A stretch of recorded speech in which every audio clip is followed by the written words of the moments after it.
So yan mga lods, good evening sa inyong lahat. Sa lahat ng ating mga kapwa-technician, kay Andy Tech, kay Lex TV, at sa lahat ng ating mga naging kaibigang technician. Ayan, shout out sa inyong lahat. So magsishare lang ako ng bago kong na-discovery sa pag-repair ng satellite decoder na ang brand ay satellite mismo. So kapag mayroon kayong na-encounter na yung satellite ay mayroon pang standby power pero hindi na lumalabas yung display sa TV, yung display ng logo nito, yung satellite na lumalabas sa display ng TV, turo natin yung direct na naging problema kung bakit wala siyang display sa TV. Kumbaga walang out ng video pero mayroon siyang standby power tulad nito. Ayan o. So ito, binuksan ko na ito mga lods. Ayan, may standby power siya. So kapag ganyan siya, ayan, pero wala siyang video, wala siyang display na lumalabas doon sa TV. So bali, ngayon ko lang siya na-discover kung ano ang naging problema. So kapag ganito ang naging problema mga lods, ang nawawala sa kanyang supply ay 1.2 or 1.1. So ganito siya mga lods. So ayan, tinanggal ko na yung naging sira niyan mga lods. Ito, yan, wala na, nahulog ko na doon sa baba, tumalsik. So ito ang naging problema. Itong 1.1. Ito.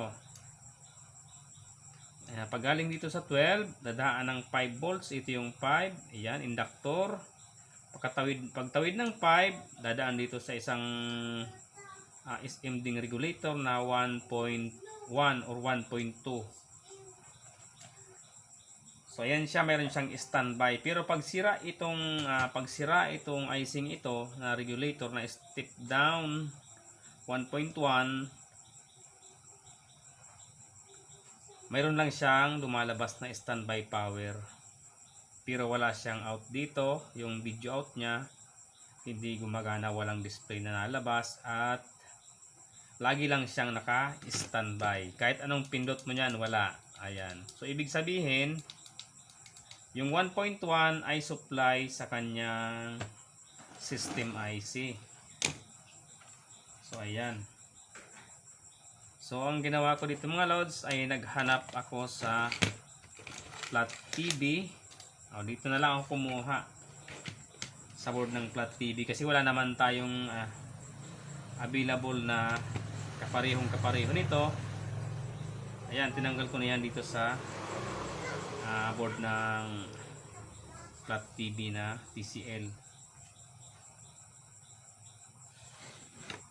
Ito ay 1.1. So isasalpak natin para makita nyo kung okay talaga kapag nilagay na natin yung galing sa TV. Kung lalabas na yung kanyang kulay green at magi-standby siya, tapos pag in-off mo ay magi-standby na siya.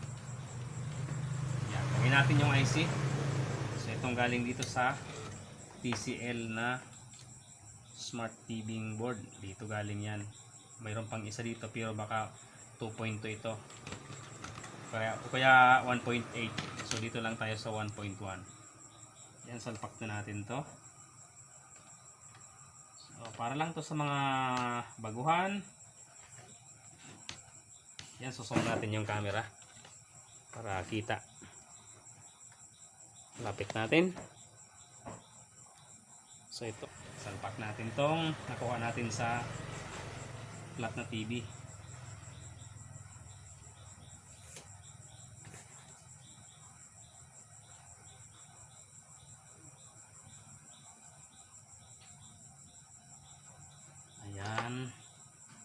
Gumamit lang tayo ng flux para hindi magdikit-dikit yung solda.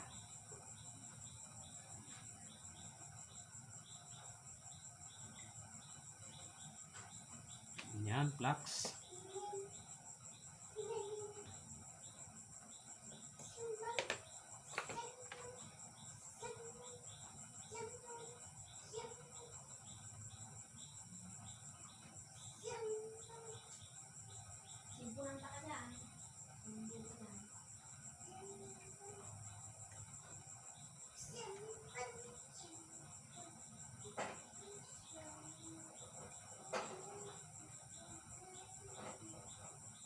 Ayan.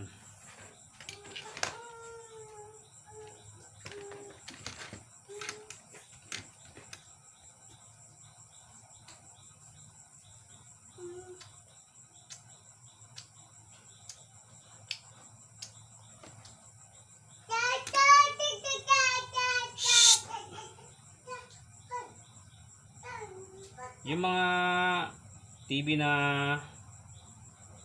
maliliit na flat TV, yan, may makukuha kayo dyan na mababang supply. Pwedeng pang lagay sa, pwede kayo makakuha ng ganitong SMD na 1.1 or 1.2.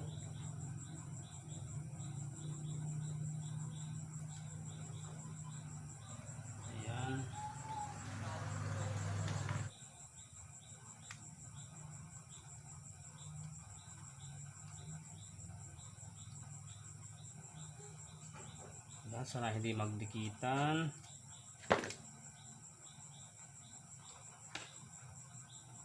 Ulitin natin.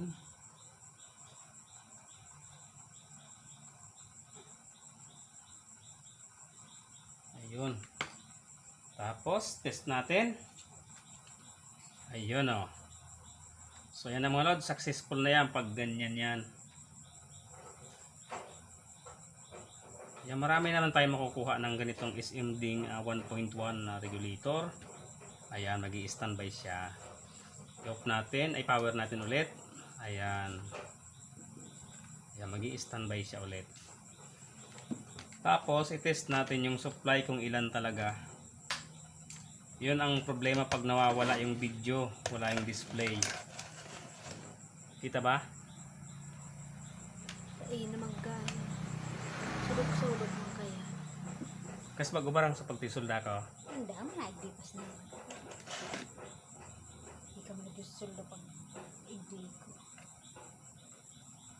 Sulog-sulog mo kasi tester bagang. Marang tester? Barang tester.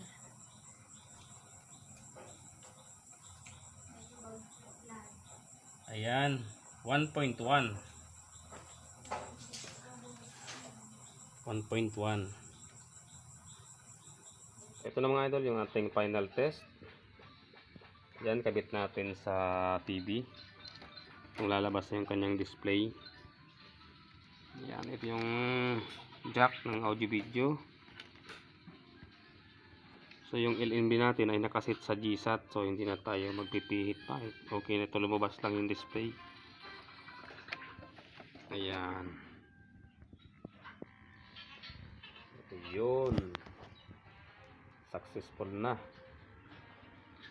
So ito na mga idol. Ayan, nagkulay green siya. Tapos sunod yan ay magi-standby. Ah, hindi. Oh. Display lang. Weak or no signal.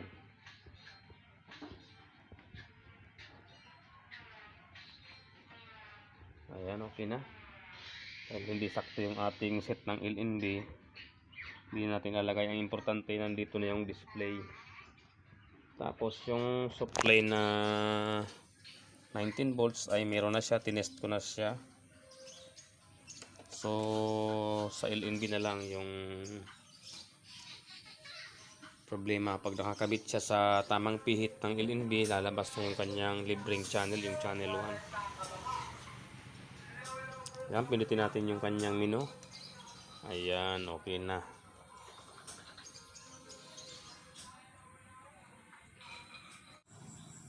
Ayan, okay na siya mga idol.